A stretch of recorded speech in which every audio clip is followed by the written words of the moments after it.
तर आणखीन एक महत्त्वाची बातमी, पंतप्रधान नरेंद्र मोदी आजपासून 2 दिवसीय पोलंड दौऱ्यावर आहेत। 40 वर्षांनंतर भारतीय पंतप्रधान पोलंड दौऱ्यावरती जात आहेत। पोलंडच्या दौऱ्यानंतर पंतप्रधान नरेंद्र मोदी हे युक्रेनच्या एकदिवसीय दौऱ्यावर सुद्धा जाणार आहेत। यावेळेला मोदी युक्रेनचे राष्ट्राध्यक्ष झेलेन्स्की यांची भेट घेणार आहेत। पंतप्रधान नरेंद्र मोदी आजपासून 2 दिवसीय पोलंड दौऱ्यावर आहेत। अधिक माहिती घेऊयात, रामराजे शिंदे आमचे प्रतिनिधी आपल्या सोबत आहेत। रामराजे, खरं तर 40 वर्षांनंतर भारतीय पंतप्रधान पोलंड दौऱ्यावरती जात आहेत, त्यामुळे या दौऱ्याकडे खरं तर विशेष लक्ष हे संपूर्ण जगाचंही असणार आहे। काय अधिक माहिती? बिलकुल, खरं तर द्वितीय महायुद्धामध्ये, सेकंड वर्ल्ड वॉर मध्ये भारताचे आणि पोलंडचे चांगले संबंध प्रस्थापित झाले होते आणि पोलंडच्या अनेक सैनिकांना सुद्धा, म्हणजे कोल्हापूरमध्ये होते आणि कोल्हापूरचे अनेक सैनिक जे होते ते पोलंडला सुद्धा गेले होते, कारण दुसऱ्या महायुद्धामध्ये हस्तक्षेप करण्यात आला होता आणि कोल्हापूरचं आणि पोलंडचं हे सुद्धा एक संबंध आहेत। म्हणून कोल्हापूर स्मारकाला पंतप्रधान नरेंद्र मोदी हे त्या ठिकाणी भेट देणार आहेत। उद्या 5:30 वाजता ही भेट असणार आहे। आजच पंतप्रधान नरेंद्र मोदी हे पोलंडला जाणार आहेत।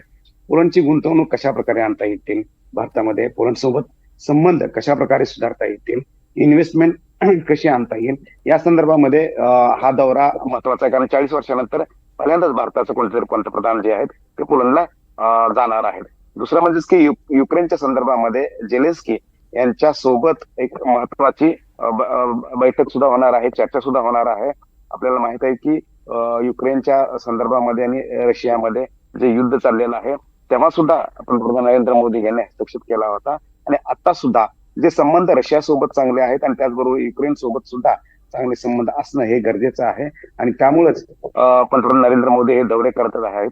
आपल्याला माहित आहे की रशिया असेल किंवा युक्रेन असेल, या दोन्ही देशामध्ये भारतामधून सर्वाधिक मेडिकलचे विद्यार्थी तिथे शिक्षणासाठी जातात आणि तिथे शिक्षण घेतात, परंतु या मध्यंतरीच्या परिस्थितीमुळे या विद्यार्थ्यांचं भवितव्य जे आहे ते टांगण्याला लागलं होतं आणि त्यांना भारतामध्ये परत यावं लागलं होतं।